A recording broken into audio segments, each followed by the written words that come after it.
pledge allegiance. I pledge allegiance to the flag of the United States of America and to the republic for which it stands, one nation, under God, indivisible, with liberty and justice for all.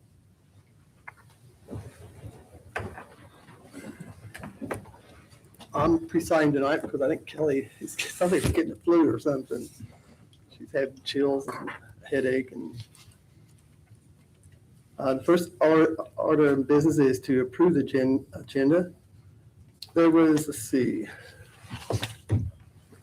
I'm going to add Sam for the Victim Advocate Grant. She's supposed to be coming tonight. I guess we'll add her if she shows. If not, I was going to put her in front of after minutes, right before David. For Dave. I think I wanted to speak about the Victims Advocate Grant.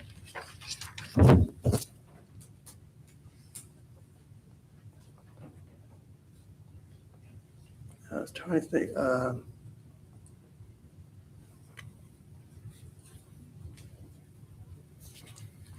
There's a few of these things that we'll probably be tabling, but we'll just wait till we get down to them, I guess. David, I wanted to ask a question on these additional appropriations. I thought these weren't going to come out until March because of the fact that I think the budget has to be approved for 2025 before the DLGF would approve any new appropriations. I think you're correct. That is the normal Is the procedure. annual financial report. There's some of these. You guys can go ahead and approve them. I can't submit them till after it to the DLGF for that. There's some of these have been requested.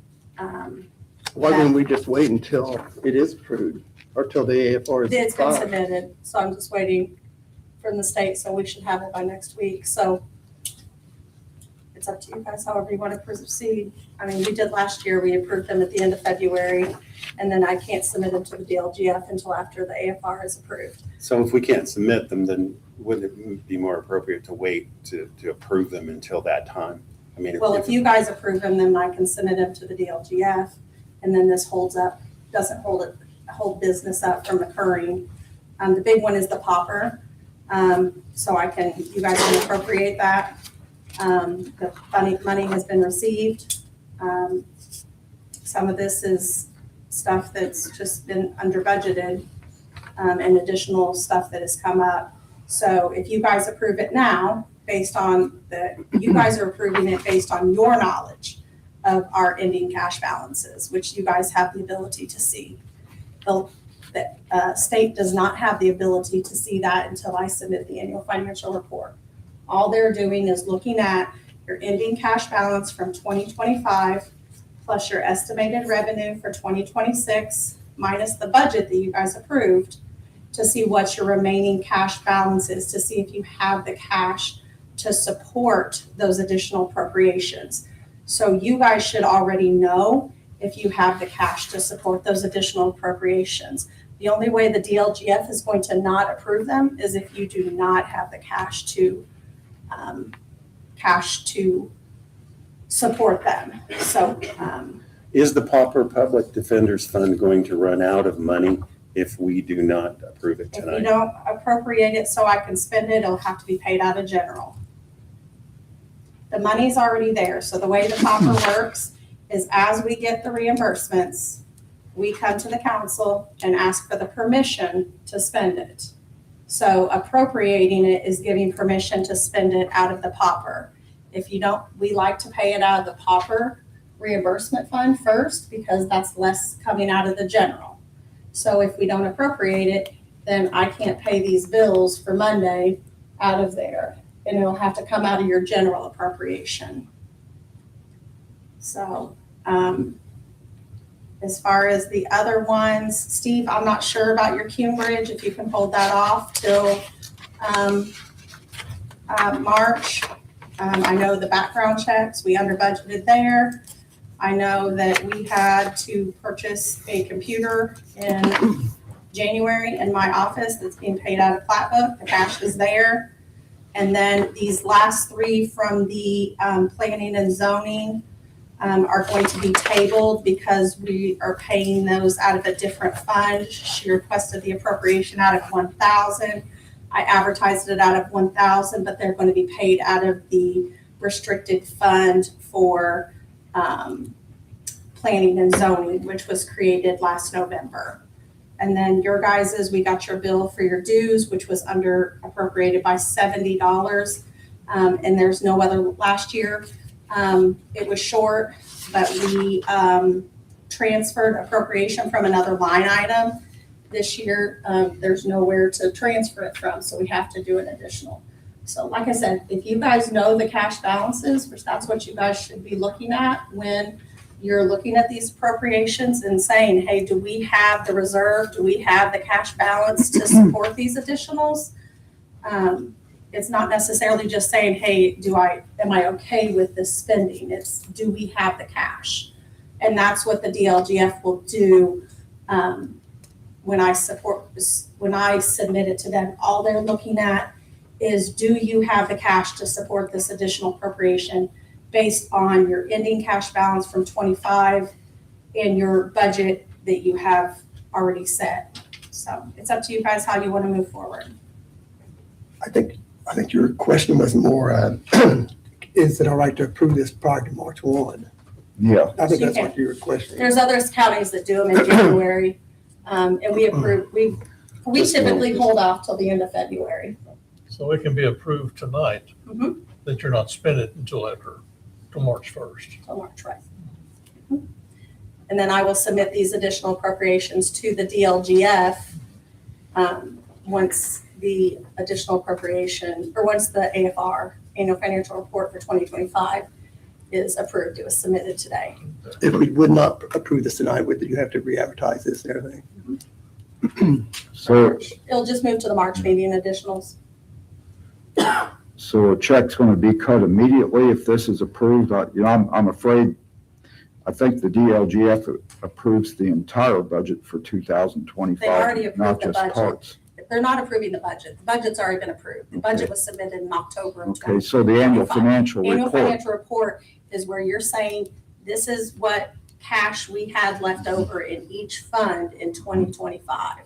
There's a lot of other pieces to it, to the annual financial report, but as far as what goes with additional appropriations, they're looking at your ending cash balance, which is that for 2025, which is then your starting cash balance for 2026, plus your estimated revenue minus the budget that you approved, to see what remaining cash you have left, to say, okay, if there's $100,000 in this fund, you can't ask to spend 200 because they're not going to approve it. That's the only time they would not approve it, is if there's no cash to support it, which is exactly what you guys should be doing as well. So if this were delayed till March, is it going to really create a lot of issues, or? I won't be able to pay the popper, which is gonna take $50,000 out of general, where if you approve it I can pay it out of there, which is what I have set up on the claim docket to pay it out of the popper reimbursement fund, which is our goal, is that we wanna pay it out of there when we have money in there before we go to general. What does everybody want to do? It looks like- well, I thought that we weren't going to have these until March. And then the annual financial report is not approved. What if would happen if it wouldn't be approved for some reason? Is this gonna cause us problems with the DLGF? No. No, the annual financial report, they will work with me if there's anything that's, our ending cash, I submit the report, so nothing's gonna change on that aspect of it. I simply, as far as the financials, download our ledger and send it. The things that, there's so many other pieces with the annual financial report as far as grants, reporting, whether it's federal, state. It's called our CFA report. Don't ask me what that stands for. See, there's so many other pieces of the annual financial report other than financials. Financials is probably the easiest part of the annual financial report, due to the fact it's simply downloading your ledgers for all of your funds and uploading it.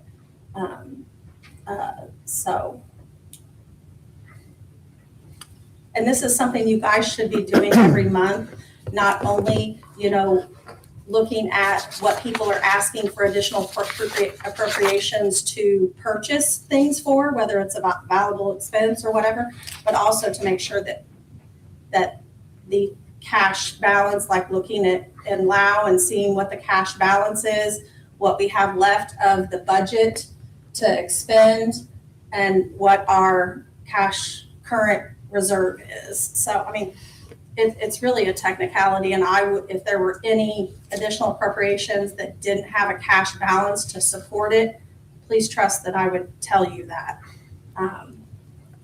and make you aware of that. So is the report been filed? Yes, I submitted it actually today. Okay. I would have had it submitted, but I was waiting on information from another department, but I've had the annual financial report done since last week. But there was a supplemental annual financial report that didn't balance, and I had to work with that, which was just forgot to subtract the outstanding expenses. So then we got it in balance, and they were on vacation last week, so I wasn't able to meet up with them till this week.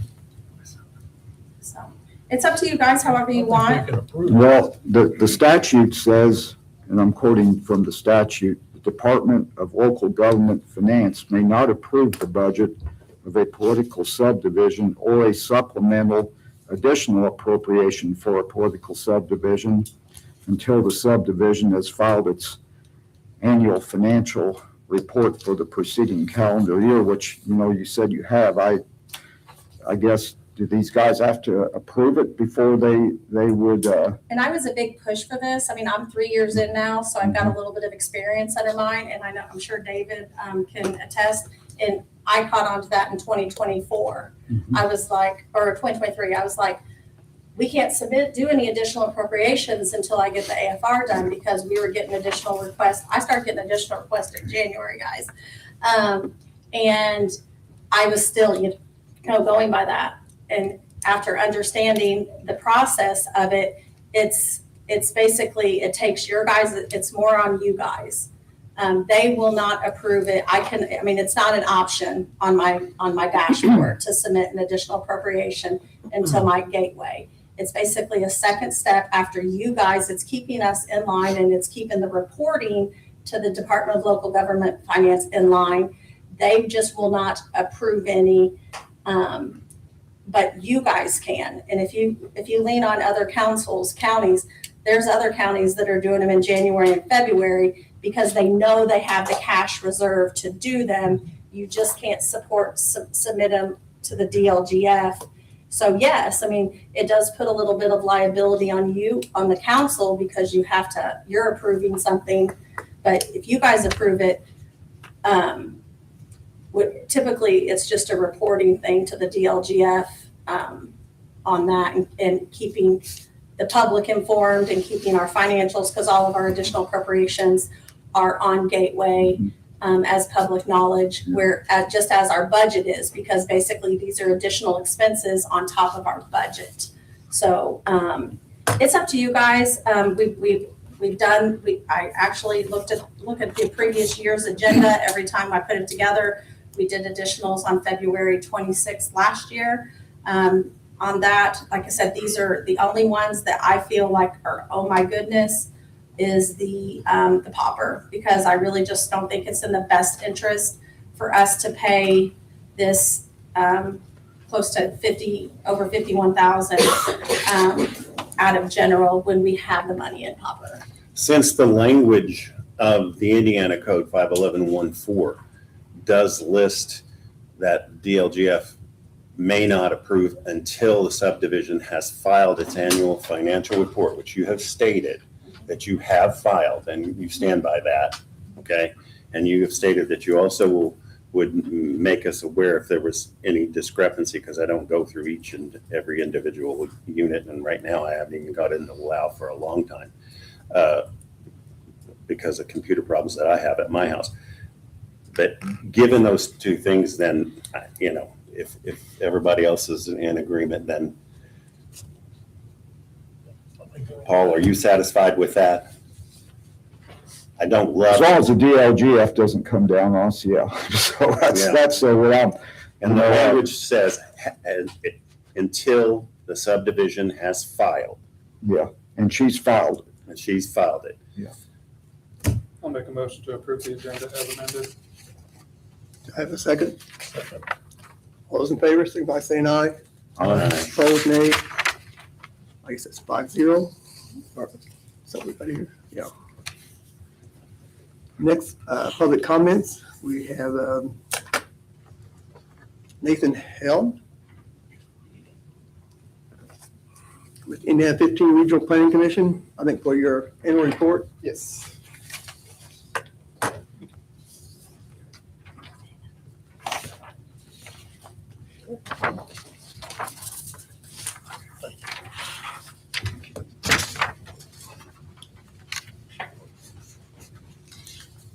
Good evening. I'm Nathan Held, Indiana 15 Regional Planning Commission. Just making my rounds to all 6 of our counties, both county commissioners and county councils, to go over our activities pertaining to your county. So for 2025, what I've handed out, you've seen something similar that I've handed out before, that we like to give a bit of a recent history on the projects that we've worked on in the county.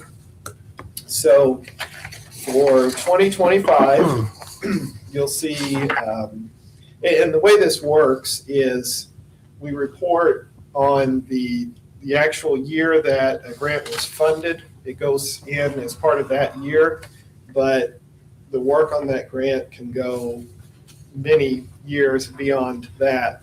So you'll see starting on 2021, the PDIP, this is the Port Infrastructure, the Pier Development Project, and I should have put the notation, continue that on, but that was ongoing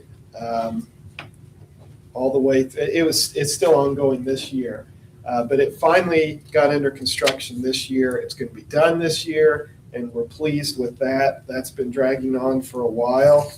The RAISE project, this was the rail improvement for the port. That is now finally going on.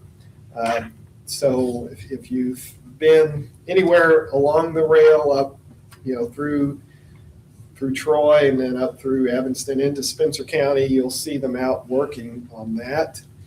And then also the Old Perry County Clearance Project. This was a City of Tell City project through the Office of Community and Rural Affairs. That was ongoing in 2025 as well. And then actually for 25, the Tell City Owner Occupied Rehabilitation Grant through the Office of Community and Rural Affairs, that is funded. That was $350,000, and that work is going on currently. Also put on here the EDA planning grant. This is the planning grant that Indiana 15 receives through the U.S. Department of Commerce Economic Development Administration as part of our work as an economic development district. This goes to us to help fund project development. It allows us to go out into the counties to work on that project development at no cost to the counties or the communities. Our planning grant through NDOT, this is what we work with as part of a regional planning organization or a rural planning organization for NDOT. It helps us to do traffic counts on county roads. So that is one thing I want to mention. NDOT assigns these traffic count, which stations we, have and where counts actually occur. But all that information is publicly available. So if your county highway department or if somebody's putting in a development wants to see if there has been a traffic count performed on a road, NDOT has that publicly available. And that's all done at no cost to you. We also do have the counting equipment in our office. So if there's additional counts that you need conducted in the county, we can come out and do that outside of this NDOT planning grant. They also expect us to participate in some of their NDOT safety meetings that they have with each county. There's also their planning purposes. There's several different meetings throughout the year that we attend on your behalf with NDOT. So over the years, just putting a recent total here, a 10-year total, the per capita fee that you pay in has allowed us to work with your communities to bring back over $25 million in grant funds. So we are very pleased with that.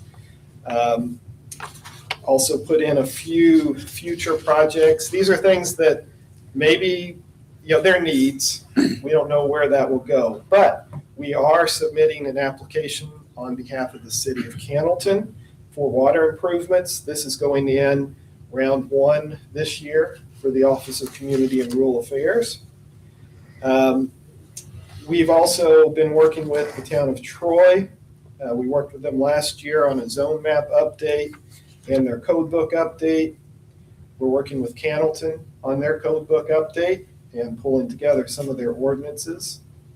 The other thing, the EPA Brownfields Assessment Grant, I've talked about this a couple times, but this was awarded to the region, and we were able to, this was a $500,000 grant, and we expended a little over $48,000 in Perry County on a couple different sites to assess. And we already submitted our next application for assessment. We'll see if that gets funded, but the commissioners did sign on to that last month. And we're also doing labor standards compliance for the Tell City lead line replacement project. So we've been staying busy, just trying to stay on top of, funding is out there. And things are getting reappropriated on the federal level. So we're just pushing forward. Do want to thank Paul for serving on our board and serving on the executive board. So we appreciate that. I'll try. I'll do my best. So, yeah. Thank you. Yes. I do want to mention that we have not received an actual official council appointee. Right here. Oh, okay. All right. Perfect. I can't know who got appointed on your representation this year. Kelly That's what I did. said. I have on here, Kelly needs to fill out, so Okay. Yeah. as soon as I get. Perfect. All right. Yeah, Nathan, is there anything on Antro as far as a date of any time? No, we have been working with them to try to find something. There was an attempt to go after some ready funds that didn't work out just because of the nature of the project. USDA, SRF, anything that they would get would be loan dollars, and there's just many roadblocks. But How about like an assessment evaluation? Is there money for that?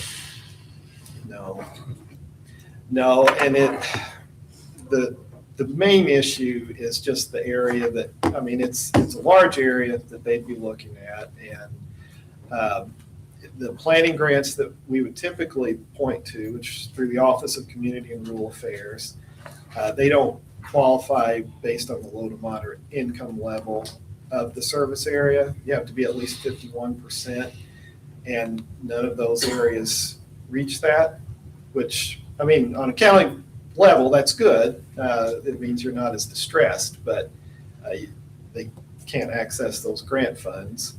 USDA Rural Development does have some planning grant funds they have in the past.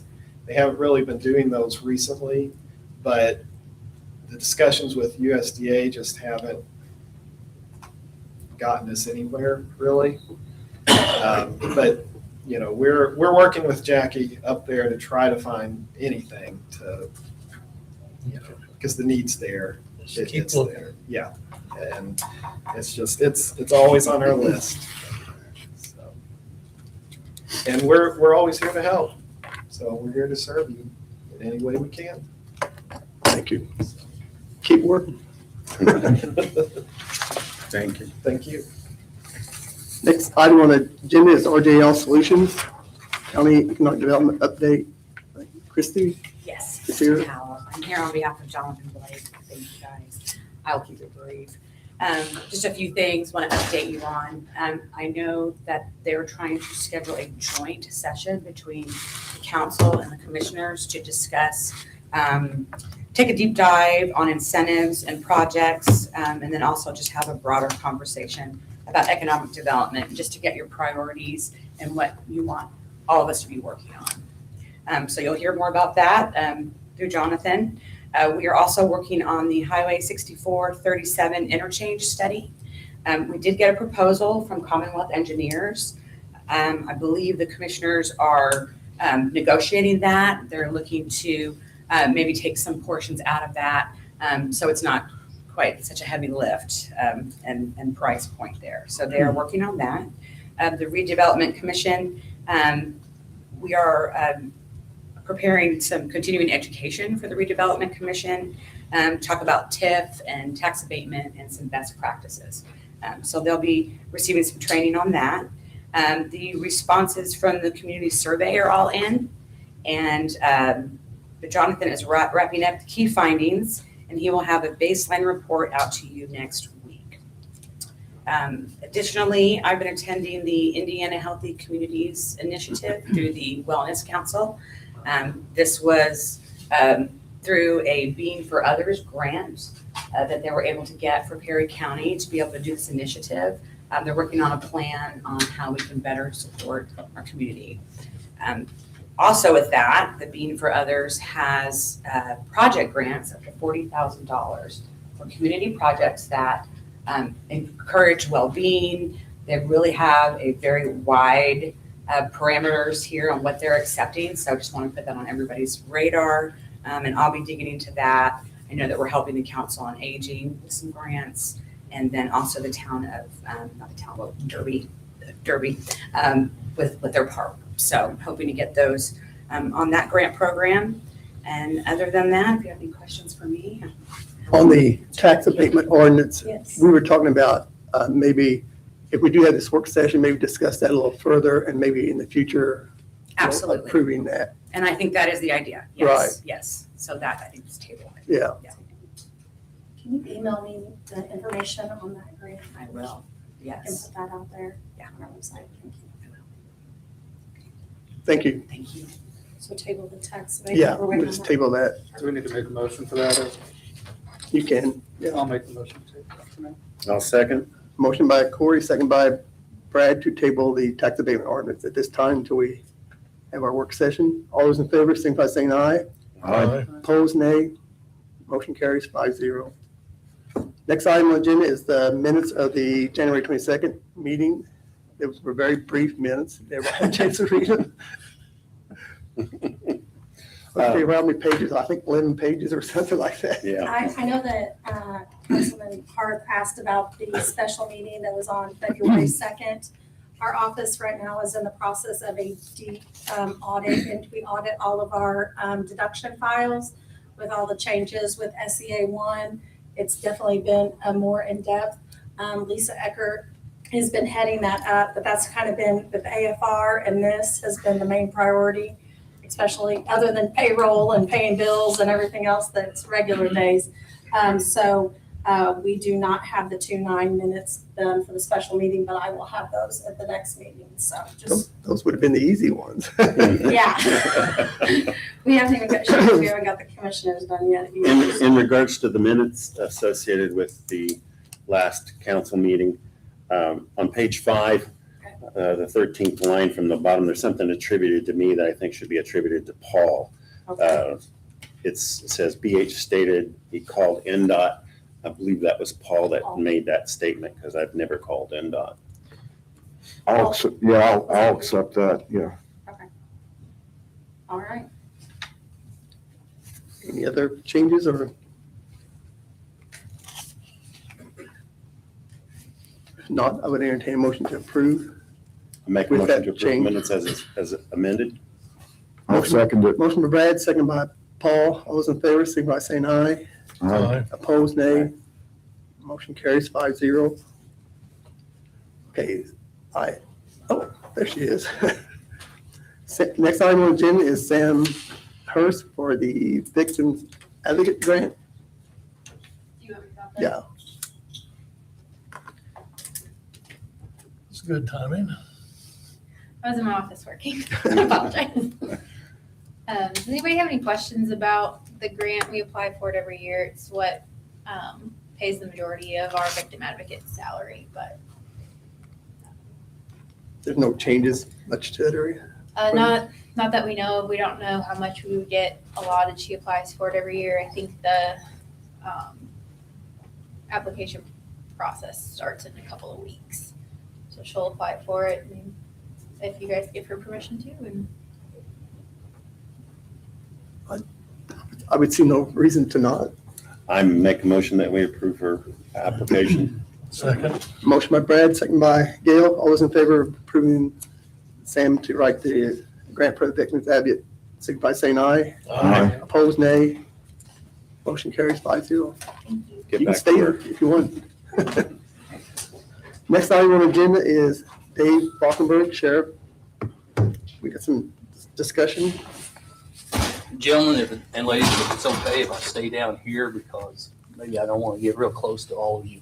Please do. And if that's working, that's fine. I'm doing pretty good, but just in case. Also, I see where I got kind of separated out into A, B, C, and D on this. And so B, C, and D are going to kind of run into the first part of it. I'm sorry, in one big run, but the big part right now is, first thing is about the Ferdinand City and the monies that are owed to them. And just to recap, what this is that Indiana passed a new statute and took place on July the 1st of 2025.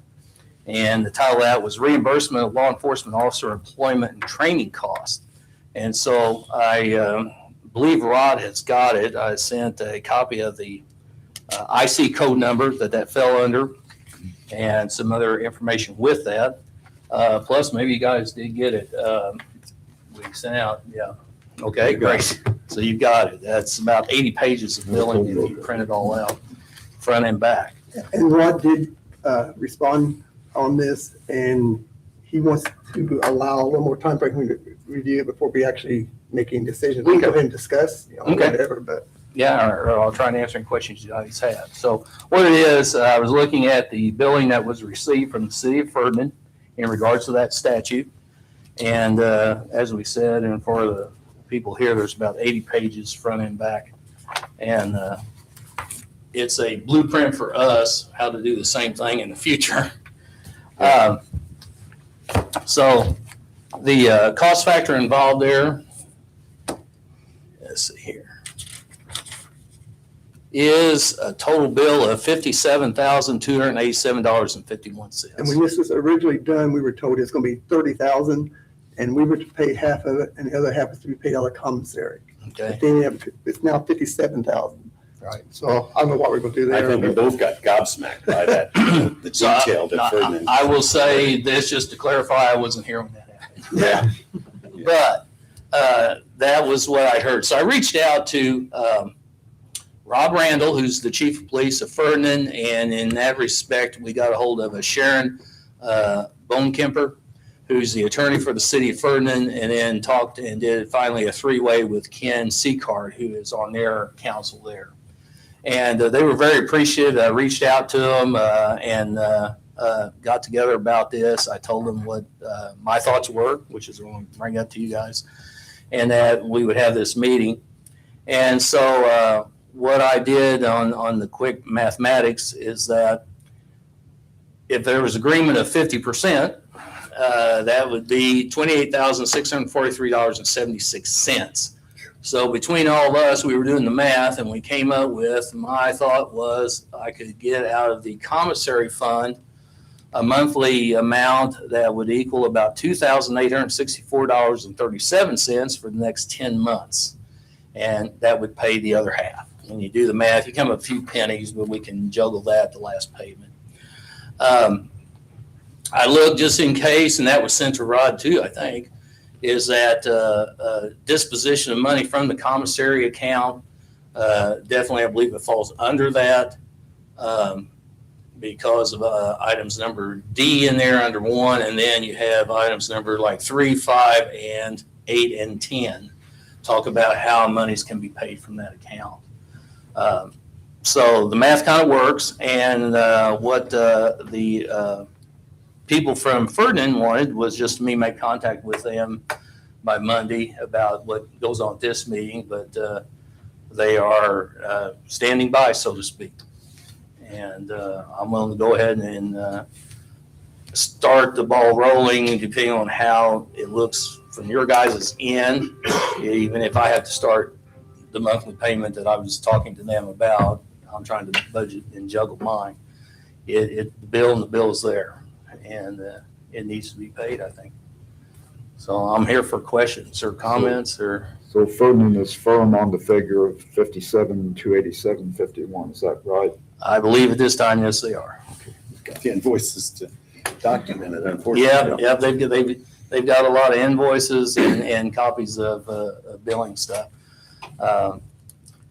There's a lot there that I'm sure maybe, in fact, Chief Randall had made the comment to me, I think that it kind of surprised him, but Eric and I were talking, we're going through the same thing. So what we did was took their billing stuff and started keeping track of ours just in case the same thing would happen. And just as one example, Eric, we were talking about the changes of what's happened in the last year or so, say for firearms. When I went all those decades back, the academy provided firearms, the ammunition that was shot up. And it was pretty well standardized for what everybody was doing at the time. And now we are to supply that ammunition to them in bulk. And what were you thinking? It's over 2,000 some rounds per person. And the price tag of ammunition, anybody out here that shoots knows that those prices are jumped. And so, yes, everything involved there. And they did. They looked at everything when I was, I will admit, I did not read it page by page by page. But skimming through it and thinking about past experiences is, yes, they include gasoline, the mileage. Now, what Ken Seacard told me, and Sharon had looked at some of it too, and Chief Randall. They said that just allay in case we would find a discrepancy somewhere, because they had several officers at the same time doing some things, they split the costs in half. So if they were sending them both up there, say the night before for lodging to get ready for the stuff, whatever they were doing on Monday, they cut that bill in half. And that's how they kind of were keeping track of some of those things. But anything that was very specific to him, they were specific about what it was. And This ordinance is going to be very effective at keeping people from headhunting deputies from other departments.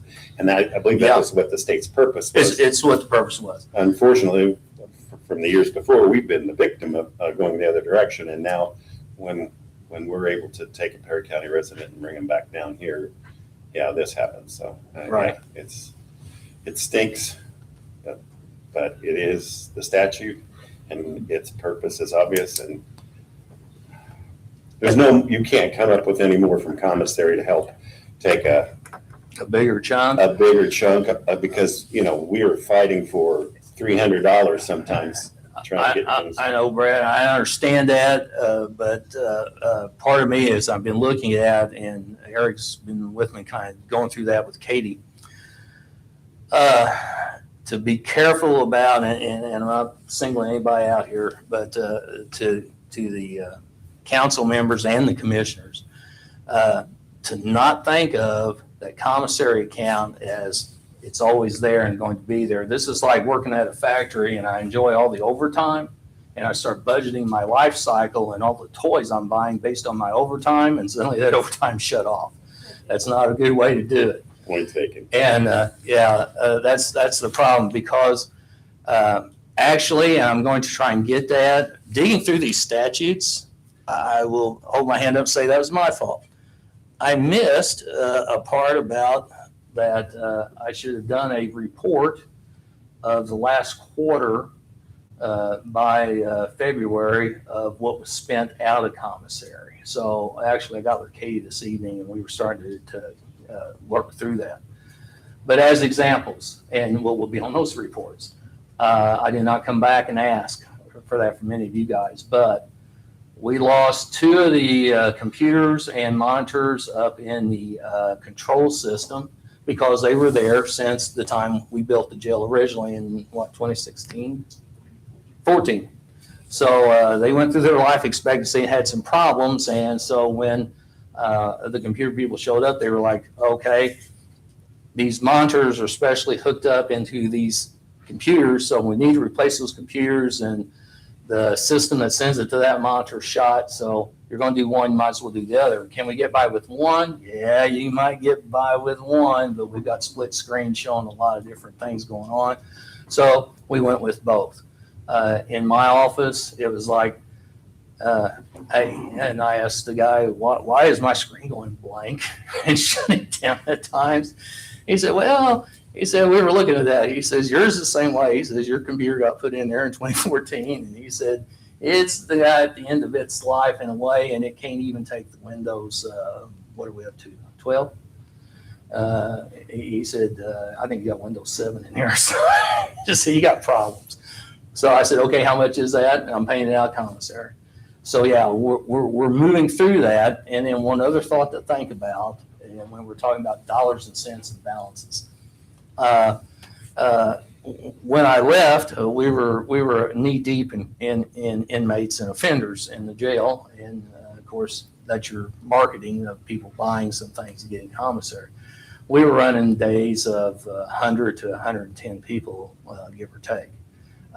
Right now, to help alleviate some monies, it's like another issue that starts to happen. So you think, okay, I'm saving some monies here because we're not feeding so many people, we're not doing this to so many people. But now, I don't want to demean them or anything, but the customer base is down to around 50 some. And so the amount of money they're spending to move that commissary along, which we use those monies for these kind of things, it's half of what it was a few years ago. So yeah, when we look at commissary, I did some hard looking, and that's why I said, can I handle, where's my figure at, 2864.37 each month to know what's going to be going out. And we were like, yeah, we can get that one. But yeah, it's very specific about what we're doing. So we need to find another 15, roughly 1,000 from what we originally thought we were going to be paying on this. Yeah. And that's true, a lot of funding that it's not guaranteed. Like our interest, when the interest rates go down, we get less. When our balances go down, we get less. So Right. it's, We were all in that cycle. I don't know if it helps or not, but this is indicative of what it would have cost us to. To hire him and do the same thing. We've been spending this much money. We would have spent it over the course of the year, been easier to plan out, but to look at the bills, it's typically for 1 year economics. So to recap with Eric's line of thought, we've got the 3 new hires. We're trying to get them through school too. In one respect, you can take 3 times, let's just round it up to make it easy math, $58,000, 3 times that is going to be the cost factor that's coming out of us to try and get our own people up there. These other new 3 other guys we've hired to get them to do the same thing. of course, your salary would not be, you would be benefiting if you hire somebody and you're paying them salary, you're going to benefit from that. Where this guy's salary we're paying, we did not benefit from that. But we did with all the training. Right. And the salary is a big portion of it. Well, we need to make a motion, don't we? As to what? But again, we make an additional, make an additional motion, or is it already been taken care of and we, no motion needed? I thought we needed to wait until Rod actually reviewed this and got back with us before we actually did that, you know. Fair enough. That's what he asked. May I ask this or jump in? And I understand where you're coming from, Dave, I do. But if you guys are in agreement, like I said, I'm going to do a good faith effort here that just to get and say, yes, we're all on the same page, is that I can start on the 1st of March or give or take a little bit to send, and when I call back Ferdinand and say, well, it's the old adage of how to eat an elephant. It's a small bite at a time. I'm sending you a check for $28.64.37. I think that's I'm all going right. to start going that route and paying that because I've already got my mind wrapped around that. That money's going out of me anyway, and that's what I'm working at. That I can start that if everybody's understanding and in agreement with that. I think so, Yes. All right. because that was what we were thinking about to begin with. Okay. All right. Okay, I will make contact with them about that and thank you guys. And we'll go from there and see what else comes up. Okay, so I'm going to defer to Eric. Eric and I are not fighting with each other. I just told him, why don't you stay away from me for a little bit, just in case. And that brings us up to the other three things are kind of in a row here. And like David said, we're just talking about monies. The pension budget itself, trying to get around the changes that occurred in it and the cost factor. And Eric's got some of those figures too. And then the cost overall of the sheer appropriations for the salary matrix. So I'm trying to think, and Eric, I did not scribble down the difference from what we were first doing and now. Some things came up, and it was a learning curve for all of us, and then there were a few things we missed. So let me give one example, which is item D, I think it is, or D. The matron of the jail, and I have those IC codes here handy. But the jail matron and her appointment is a specific statutory right and thing that the sheriff has, him or her, and the chief deputy's position, whether it's a he or her.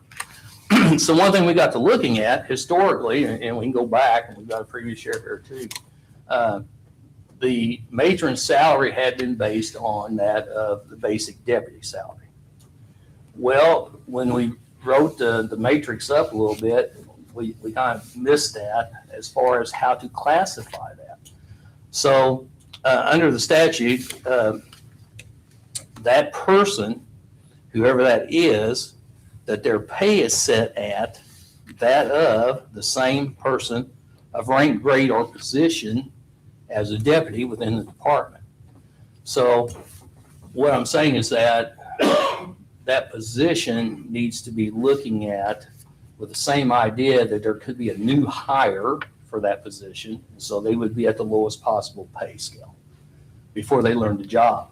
Well, the person we already got in there, and she's already been there for over 2 years, I'm thinking, or close to that, is, over 1 full year as a full-time person, and then about 4 or 5 months before that as she was learning the job.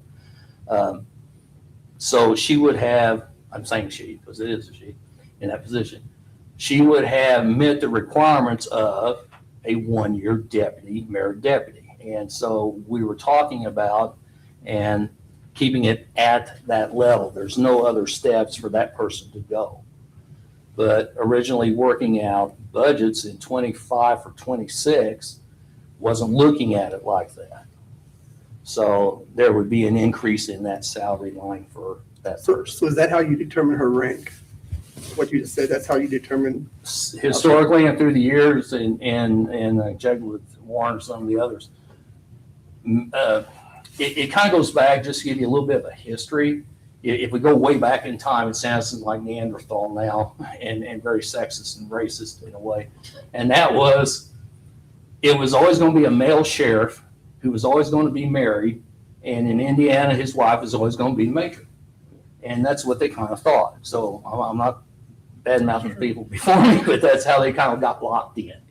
And so they started this, and this is how it went. Well, guess what? There was women who ran for sheriff's departments, and their husbands didn't want to be the matron. And so they started making assignments or whatever. But historically, it had been that the matron drew the salary of a deputy, a baseline deputy. Now, what the statute talks about is, we'll pick a big area. Say we're in Marion County or Lake County or those kind of places, Allen County. If I want to make this lady here a matron, then she's already a deputy. And she goes, wait a second, time out. I'm already a rank of a sergeant out here in patrol. I don't mind coming inside and doing this job, but you can't knock me down into a lower pay group. And that's what the statute talks about. It says if you've already got a rank or you've got a position, then you got the right to have a hearing about almost disciplinary action to see how to do that. And so that rank would draw higher pay. But across the board, historically, it has been as a base rate as a deputy salary. So bigger departments, yeah, because they got more going on. They've probably got people sitting in all different pay scales. What we wanted to do was clarify this and set that up for the budgeting for the salaries that's going to be necessary to show that at this point in time, because my matron's been there over a full solid year at a full-time position, that that person has achieved that time and grade to be that deputy. And that's what the baseline would be. But nowhere did we see that we need to bump them up above that. It will probably stay at, and that would be something we can qualify or quantify later, is that will be the rate that it is. Mhm. It's based on a deputy. and How does her pay compare now to a deputy? Less. I really don't know what is on the salary ordinance on her right now at this point. Oh, I have the salary. You have it? $3,660. Yeah. $3,660. 36. Say that again. $3,660. That's additional what we need. That's what the addition we would need. Yeah. So it's less. Okay, I'm sorry. And she has more than what the statute originally talks about. When I talked about it, it was very sexist. The original statements in the statute talk about that the matron is to handle all males under the age of 14, as well as all females who enter the jail. And they're to do some other different things, could be part of their duties. And right now, at the way we're at, it's been like that for a good while now. I don't have them go back and deal with juvenile males. Most juvenile males we deal with are a little older than 14 anyway, and they're just males who are incarcerated and we deal with. So some of those duties, but they do so much more. I don't know what I'd do if she walked out the door. Because her job has to deal with a lot of the sheriff's cells. She's doing the billing, and she's the one that helps repair a lot of these things that you guys are seeing and working through that. She was the one that helped me wade through a lot of the Ferdinand things. So yeah, it's just not, and we're already past the jail duties of once in a blue moon you bring in a young girl or a young male. This is a very administrative job, and she's dealing with quite a lot.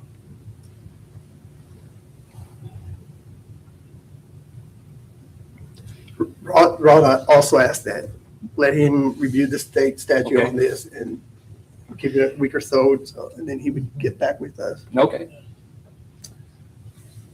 All right. Let's- So that's part of that difference, like Eric said, yeah, I didn't know what the regular salary was, but yeah, I've got it in my notes, and we did the math, it would be a difference in the budget of $3,660.02. But, so that goes back up to part B, which is additional program to make the salary work. The pension options, we're into that same problem. So, and I'm going to defer to Eric here, he's way better on the pension than me than I am.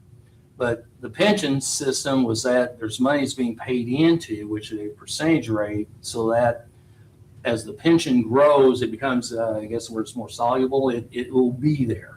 So starting out was where it was hard, because you start out, and where the department and the county, I think, was very lucky, is that they didn't have the older officers who was on the verge of kept saying, okay, we're all going to retire soon, because they're going to suck the money out. It's not even there yet. And so each officer now is paying in so much money is taken in, but the county has to pay in too, and to reach that. So by crunching the numbers, it looked like that the pension budget was originally budgeted, if I got this right, I think around $156,874. And so the changes were going to cause, and so I want to give kudos and thanks to Kelly Wilderson for our auditor here. It could increase out of the general fund a total of, or where to come up with some things, $63,295 and some change. The lit public safety money was $10,592, and lit and edit monies was $14,462. These are, I'm rounding them off in my head real quick here. So that became a total of $88,351.09.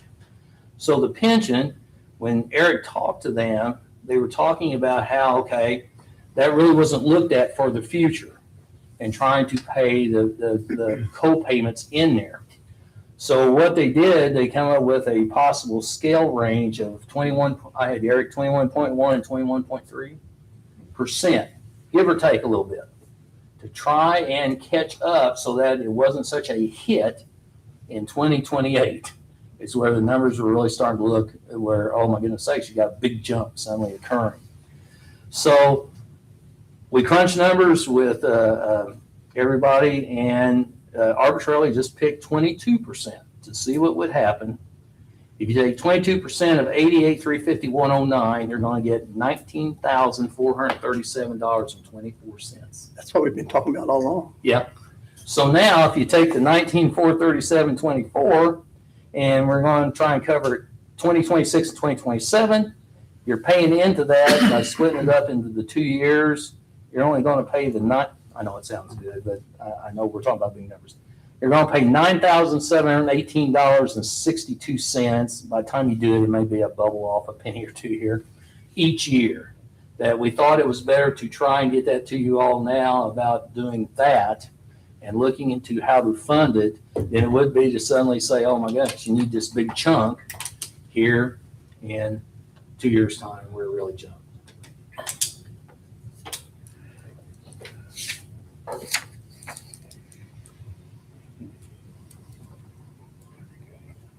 I'm gonna throw something else Go out there. for it. So these numbers adding up with the total of what we need. I had spoke with President Harding earlier this week and recommended that we have a work session, because with these changes within the budget, we are in a sense overextended in funds. Primarily, for example, the courthouse security. You know, we only have so much revenue, an annual revenue coming in there. We're overextended. Lit public safety, we're overextended. And I think, you know, we sent this in an email. I think it's too much for us to try to absorb in this setting. We're definitely going to have to do some moving and shaking within the budget where we're paying stuff out of. I'm not trying to push the urgency of this, but leaving courthouse security as an example right now. Currently, right now, we're paying the chief deputy out of there. Is that the correct phrase? Chief deputy out of there? Okay, so if we're paying him more, we're going to use up that money quicker. You see what I'm saying?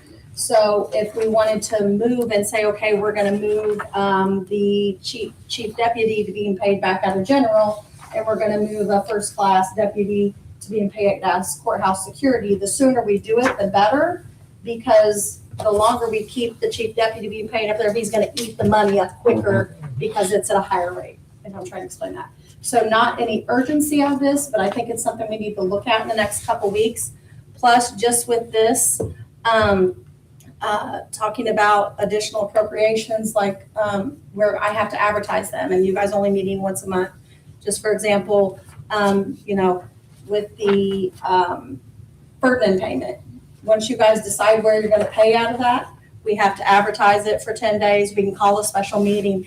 Well, I can't pay it. If we don't have a special meeting, it's just gonna keep delaying the payment and whatnot. So I think we definitely need to look at courthouse security. We need to look at public safety. Those are the two. And I think Kelly and I worked together. She typed, I spoke, and we worked all together on this email that we sent you guys last Friday. Kelly's done phenomenal on putting these together and working on that. So I want to give her super kudos on that. But we definitely need to do some changing in our budget on that with the sheriff matrix.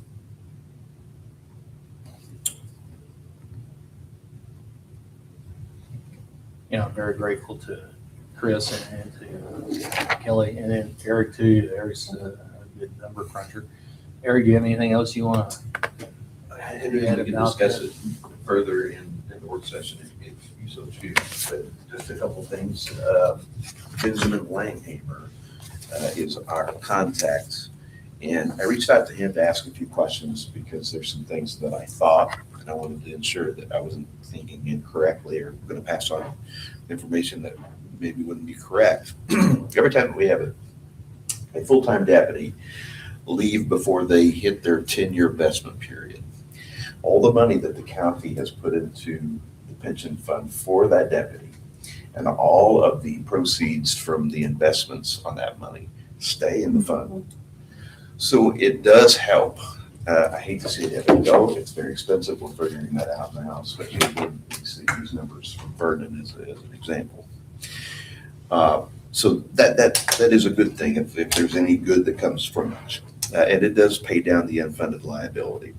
The second thing I would remind the council is that there's 3 funding mechanisms that fund the pension plan. One comes in from LIT, one comes in from the commissioners, and then the third doesn't bring in a whole lot of money, but it definitely does help, and that's our civil service fees that we collect through the clerk's office. And we've always budgeted about $10,000 from there. On a typical year, you'll see about $15,000 come in. So we didn't want to overstretch, because that's another one that you cannot predict. We don't know, but we look at the history and we say, okay, it's been at least 15,000 for some years 17,000. When we see these 3 different, they will submit once a year after we submit the census data to them. So the auditor and her staff will gather up all the salary information and they'll send that into them.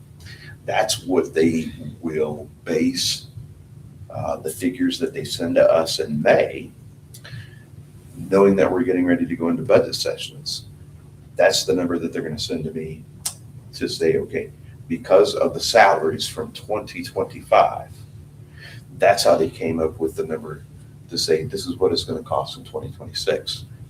The implications of the matrix, we won't feel until 2028. It's the way that it happened, because the budget got passed and the census went as what the budget was passed. So I've been in communication with Benjamin to say, look, the budget was passed.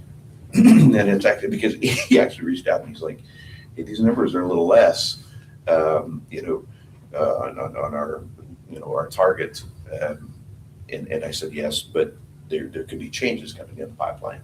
So if push came to shove, the true implications will be felt in 2028, not 2027. Because they're going to be looking at the salary that the council passed last year.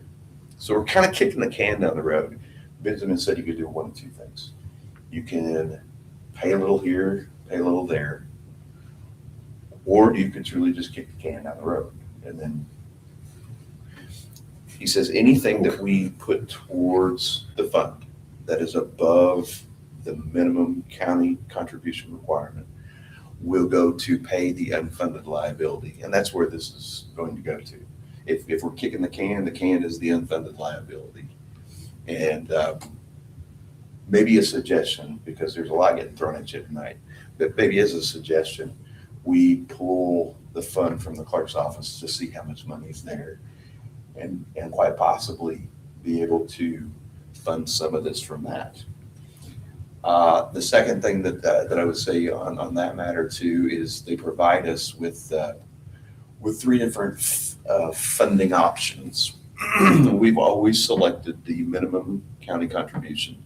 There's an Indiana code that dictates what that is. We've always met that obligation. Less than 1% more is the middle of the road option. And one thing that I've discussed with the auditor and Kelly Wilgus too is with it being a difference of less than 1%, maybe on the years that we are collecting the fees from the civil service papers and it's a little higher, that we just go ahead and maybe that last quarter payment, throw a little extra money in there. Where it will benefit is on the years like what we've experienced here in the last few years. As the market does well, the fund does well. So last thing I'll say about it, the fund is sound, is how it's described to me, that the fund is sound, and that's important. It's only 8 years old and it's 71% funded already. You're talking about the pension. Yes. Yeah, I want to make sure. So kudos to the pension board, kudos to October 3, and kudos to McCready, Keene, and Golzer for their investment strategies. So, and we can discuss this further at a work session. Thank you. Yeah, thank you. Eric, David? Next item is labor law postings. Right. Okay. It has been discovered we need to update our labor law posters at all of our locations. We're required to have those. Kelly Wilgus, who oversees HR, has been corresponding within her HR news feed. And this is something this is the consensus. Most of our counties in Indiana are working with this J.J. Keller. It is a 3-year contract for them. They will supply and notify us of any updates. Also, they send out monthly newsletters, which kind of helps keep us involved in what's going on with the Fair Labor Standard and all that.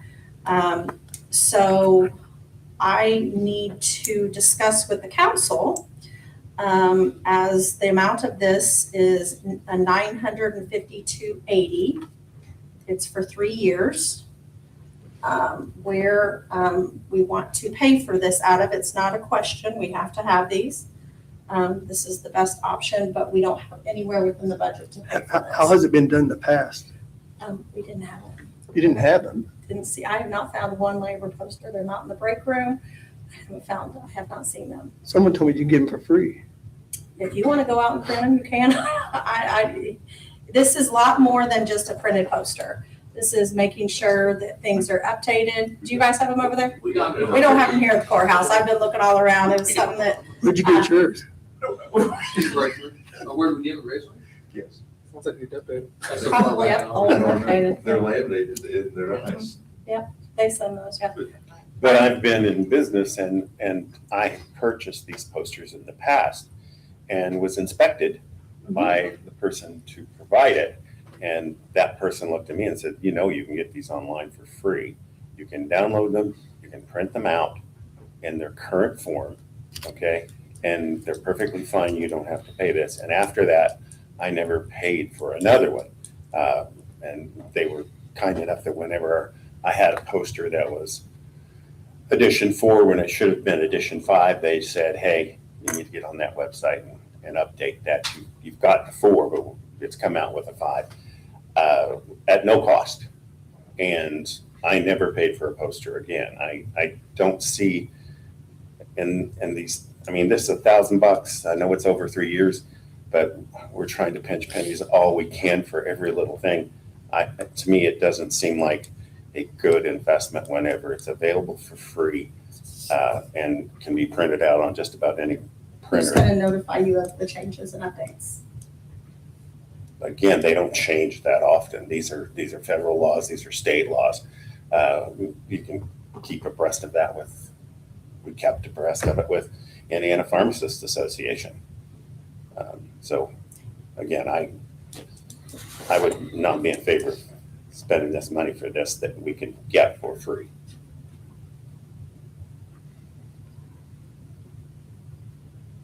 Maybe we can make copies from the sheriff's department. Well, I think you can print them for free. Whenever I had a business, I didn't even know you could buy any. I just printed them. But, I didn't even know you could buy them. But it's just, I mean, It's more money for salaries or something, $1,000.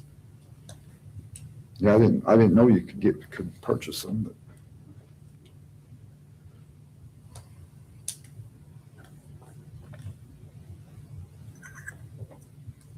Okay, so take that off. Who's gonna take on the responsibility of getting these? Wouldn't that be, How many sets are there? I'm not gonna take that responsibility of making sure that federal labor laws are posted and updated. I don't have any guidelines. I've been here 3 years and haven't been audited on this one time or had somebody tell me. So no, I don't feel that that's my responsibility. I mean, somebody in your office who's in charge of HR, human resources, that's the function of human resources.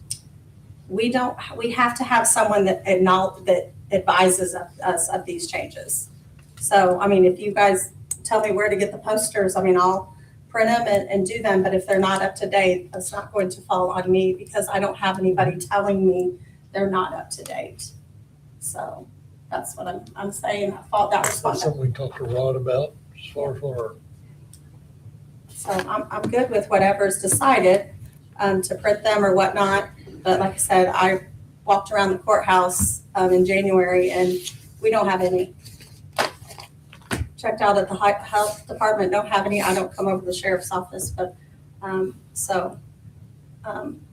but I mean, I'm good with whatever, but I don't have the tools to know when those are updated. How did you know to get yours? I was thinking about it. Originally, when we first built, and then inspectors came in, so we got them. And then it seemed like the years I was there as the jail commander, we periodically, if Indiana changed anything and their statutes or the feds did, it seemed like they might get a cardboard tube and pop it open. And you pay for that. That's exactly what this is, because that's what we did at the school. Yeah. At the school, they would keep this updated for us. So whenever we got it, there was an update. So are you they paying would for send it or is it of the I haven't state? checked my budget now since I got that. We had this when I worked at the school corporation too. We would get the same thing. We get a tube in the mail. Well, and that's it's where updated. you get your notifications. As soon as they get theirs, they can notify you. We get them out to the highway department, we got the posters, and when I start getting a bunch of mail trying to sell them to us, and I go to that site. Print. Mhm. When you get a whole bunch of bills and people want to sell it to you, there's something. That's when they've updated. I'm thinking, maybe there's a large printer and a. At the EMA. And an EMA. Yeah. You might be able to. Yeah. Print it there. The printing, it's not the problem. The It's- huge poster is a product of this company, okay? And they put all of the small posters that you get from Copy of the sheriff's. civil rights and then We don't know if the employment, sheriff's- OSHA, and all those guys. You know, again, I believe that you can, I believe it, doggone it, we got online, and at that point in time, Indiana Pharmacists kept us informed, but they sent us to a government website where all the posters that we needed were listed. They didn't actually, but they sent us to the government website where the posters, where the products that you needed were listed, and you just click and print, click and print, click and print, click and print, copy those out. One set for up at the front of the store, one set at the back of the store, and then 2 more sets for Rockport, and it was done. And again, when you comply with the HIPAA and you comply with the OSHA, again, I was given credit whenever I was audited for, even though I had a poster that was not the right edition. I've been over that. This is not that big a deal.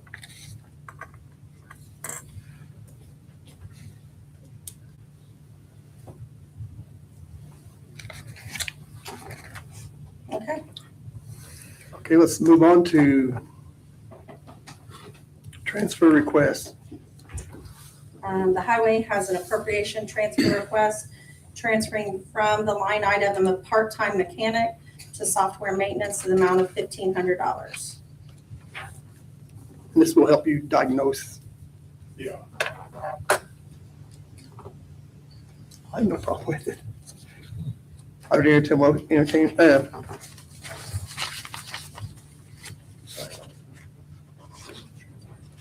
if there's no other discussion, I would entertain a motion to approve that. I'll make a motion to approve. I'll second it. Motion by Gail, second by Paul. Any other discussion? If not, I would entertain motion or ask a vote. All those in favor? I Opposed? Motion carries 5-0. The next one is a cash transfer from the general fund to the EMS replacement fund for $38,000. I sent you guys an email. We had received money back in May of 2025 for sending, I think it was basically sending old ambulance parts to, and we got reimbursement for them, like a refurbish.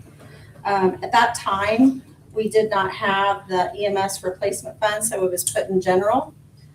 In discussion, wanting to move that, since that was the purpose of it, to move that to EMS replacement fund. I would entertain a motion to approve that transfer. Motion. Motion by Corey, second. second by Brad. All those in favor, signify by saying aye. Aye. Opposed, nay. Motion carries 5-0. Next item is additional, The next one is a cash transfer missed that one. from the rainy day fund. It was discussed during budget, and I spoke with President Harding, and she wanted me to add this on here, transferring the balance of the rainy day fund of $31,435.13 to the EMS replacement fund. And we discussed that at budget, didn't we? That we were wanting to do that. Yeah. How did it increase? Or was it, we were probably just estimating 30,000? There's not been any. Fully depleted, rainy day. I'll make a motion. Motion by Brad, Second. second by Gail. All those in favor, signify by saying aye. Aye. Opposed, nay. Motion carries 5-0. Now we have the additional appropriation request. I had sent you guys an email regarding the cost of background checks. The typical background check is $39.95. And we have seen an increase in those. If applicants have lived in more than one state that they're having to check, the price goes up. We had our most costly background check was $174.90. We budgeted $240 this year for background checks in 2026. We have already overextended that. The last 2 were paid for on my credit card. So the bill will be due in, when I get my next credit card bill, So I'm asking for, the additional appropriation needed to pay for background checks in the amount of $500. The 174 was for one individual. Was there a reason why it was more expensive than? They live in multiple states. The more states they live in, the more it costs. Yep. I was gonna ask the highway, do you get copies of like employees that have a CDL? Because I know with the CDL, they're required for a background check. You don't get copies of those, do you? I don't get background checks. I have to keep a copy of their medical. Yeah, I just don't, we passed this, to run background checks on employees. This is something I feel like we really haven't had a whole lot of turnover, but with adding the solid waste into the county, we know that's added background checks, and then the highway with hiring people. So we've definitely seen an increase where the 240 before might have lasted, but right now it's not Does the solid waste background checks come through you, not through? through us, because we pay them. All their payroll's done through us, and they're considered county employees. And you think this 500 for the rest of the year, right? Hopefully, Hopefully. yeah. I'll make the motion. Motion by Corey. Second by Second. Dale. All those in favor, signify by saying aye. Opposed, nay. Motion carries 5-0. The next one is out of Cume Bridge Fund. This is just an appropriation. Basically, we wait till we get the amount right, and then we appropriate it. This is for bridge number 6 on County Road number 10, $97,800. Cash is there. It's just an appropriation. Anything to add, Steve? You guys got any questions for that? You're replacing the bridge, right, though? Yeah. Entire bridge.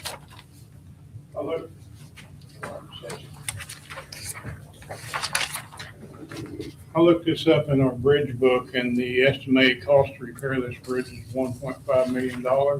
If we go through the federal system, which they pay back 80% of it, which would cost us $300,000. The way we're doing it, it's gonna cost us, it should be less than $150,000. If you go through the federals, you're 5 or 6 years. And the way we're doing it, three months, the bridge is open. I just wanted to. Good plan. Why would you go through the federal? Right. Yeah. Well, I've had some people ask me that, so I wanted to explain it to you guys why.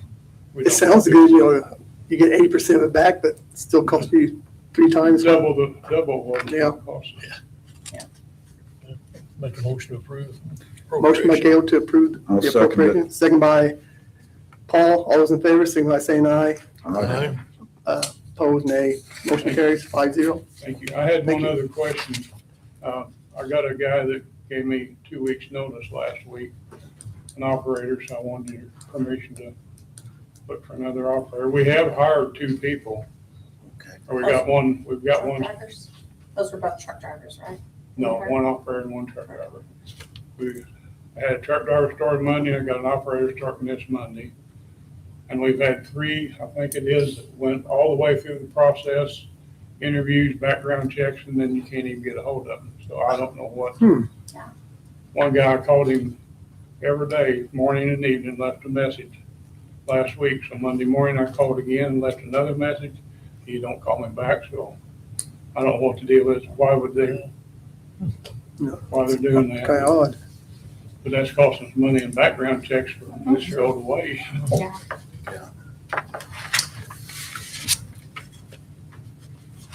Okay, on harm, Yes. thank you. Do we need that Probably motion? need to, Probably should, maybe. I'll make a motion. Motion by Brad, I'll second second it. by Paul. That Steve look for another can you operator. email me that on that? All Email those me in that, favor, Steve, signify by tomorrow. saying aye. Aye. Opposed, nay. 5-0. 3 truck drivers, Jeff, we need.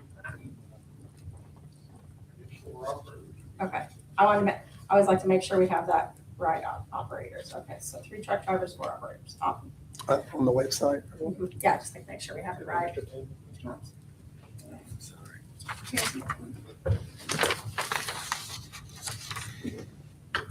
All right, the next one is plat book.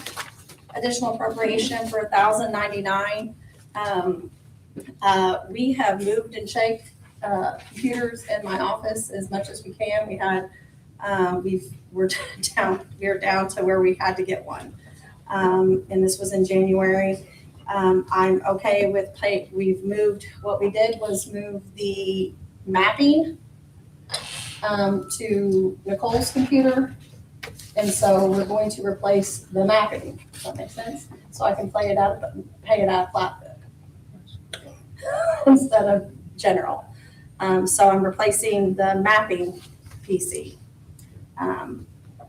We actually got a sale on it because I will tell you the recorder, am I correct? You guys are getting two. So just heads up, computers that we all purchased at the same time are starting to bite the dust. We had problems last year and then into this year. And we got ours for $1,099. I think I talked to Tracy because I was like, she first originally told me hers was going to be like $1,400 each, and she needed two. And I was like, I got mine for $1,099. So, so we got ours on sale, but they ended up getting theirs down to like 12, right? 12 a piece. Yeah. So, Same place? yeah, Anjan is an island. But I guess he would say he said he got mine on sale, that mine there was running the sale. So no refurb. No. With refurbs. Make a motion. Second. Motion by Corey, second by Brad to approve the purchase of the additional appropriation for the computer in the auditor's office.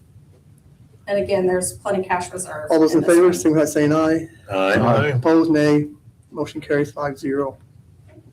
The next one for the Popper Public Defender Fund, I sent you guys, we received $50,346.78 in reimbursement. We've got Popper bills already lined up to pay.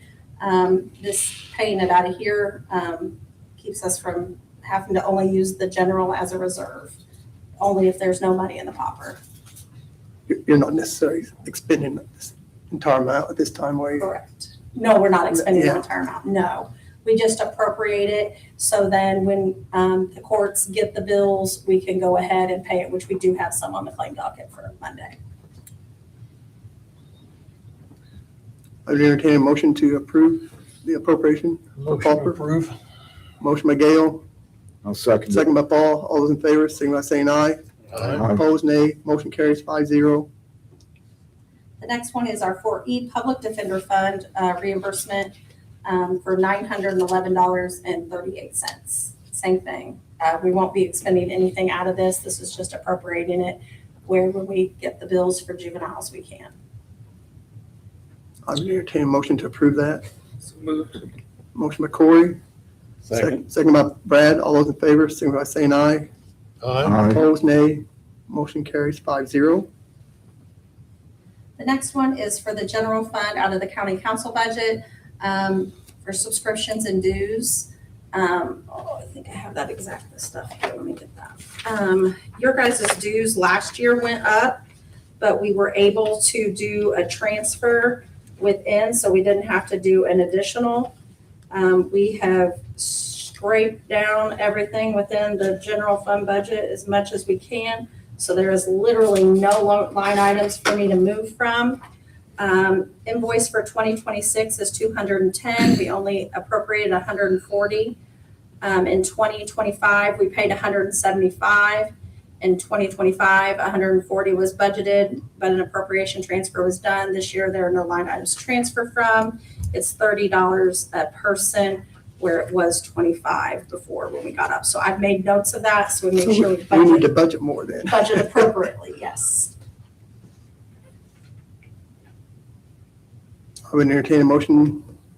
I'll make a motion. Motion by Paul, Second. second by Gale to approve the $70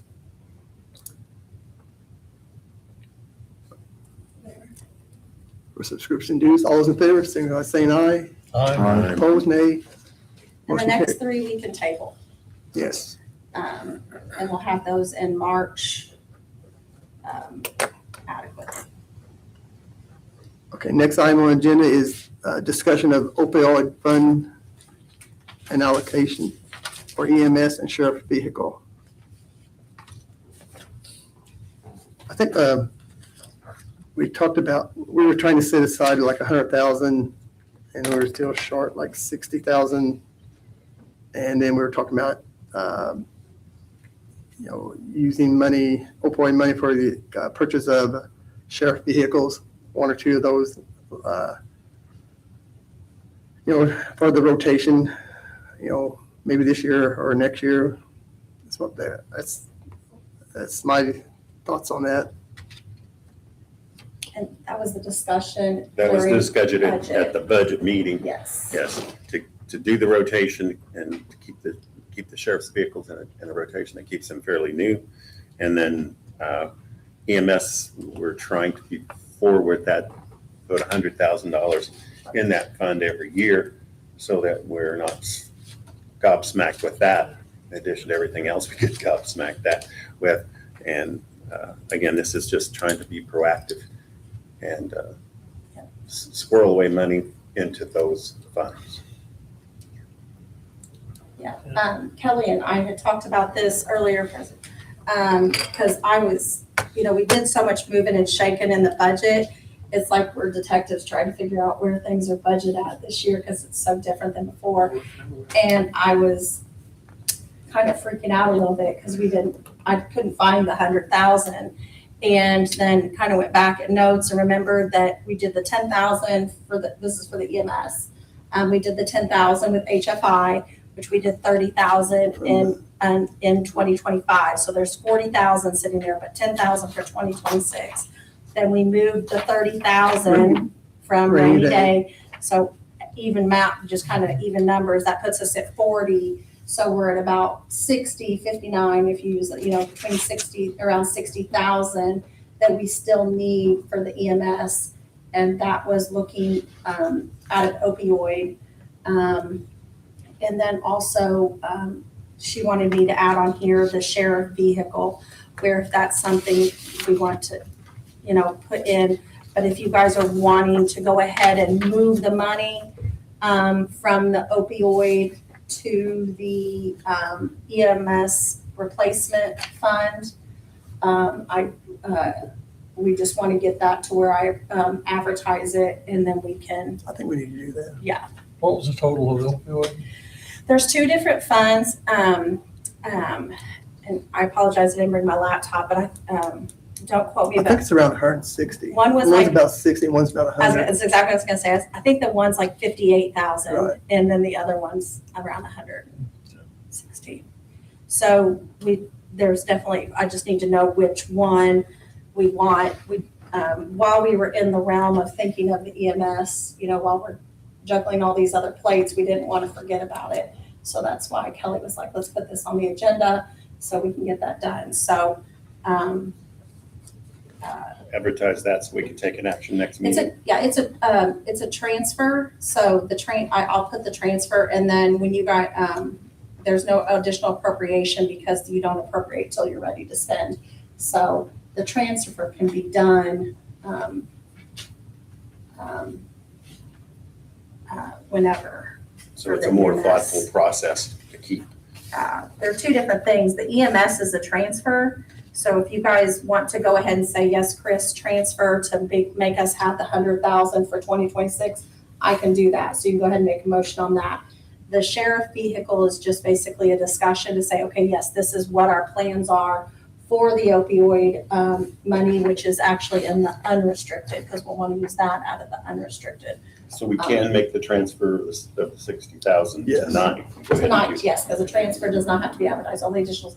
And then when you guys are ready to purchase the other sheriff vehicle, then we'll do the additional. But it's just kind of like getting that talk out there, if that's what you guys are planning to do. Yeah. With that opioid money. That's consistent with everything we talked about in the budget session, right, guys? I would just couldn't entertain, recall which was restricted, which was unrestricted. And I can send those guys out to you guys tomorrow, and anybody that wants that, I could do that. I Do do we need to apologize. delay based on that concern? I don't think there's any rush, so I would like to table it Table till until, next week. Or Yeah. next until the month. next meeting, so Yep. I can review. Personally, that's what I would like to review my notes Yeah. for what I had. I recall these discussions. I just want to confirm it before I vote on anything. Yeah, and then Myself. also knowing too, what we want to use, the guidelines of what we're going to use out of restricted and what we're going to use out of unrestricted. Yeah, that's what I wanted to take a peek Yeah. at. I'll make the motion to table this until Why? the next agenda. So that we don't run afoul of the difference in restricted and unrestricted funding. No. Some of it unrestricted. Yes. 60 is unrestricted, and 100 is. I think it'll be Restricted. right at the 100. I think it's like 58 something. I think we'll wait. I don't, why would you delay that? If it's coming out of unrestricted, I Can we think do if the it's sheriff's unrestricted, we should that's move it.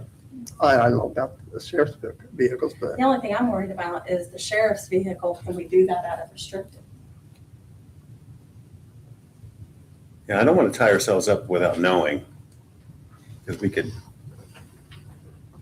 I can put all this together, download all these these financial reports and email them to you guys tomorrow. A lot of notes to it. Just bring it up. Well, what the balance is now, because we paid for 2 vehicles already out of there. Right. So your totals are gonna be different from October. I would like to get it taken care of, but I really think we ought to be cautious about the mandates associated with how those funds are spent. motion by Corey to table, Second? second by Brad. All those in favor? All right, Opposed? Aye. Nay, I'm a nay. Okay. So 4-1. Yep. And I'll get all those pull those reports and email them to you guys, so you don't have to. Those are, and I'll add it to the agenda for March. I assume there's nothing else to discuss. Our next meeting is the 4th Thursday of March. March 26th. I would entertain a motion to adjourn, although I don't think I need it, but. Motion. Motion by Gail, I'll second. second by Paul. All those in favor, signify by saying aye. Aye. Opposed, nay.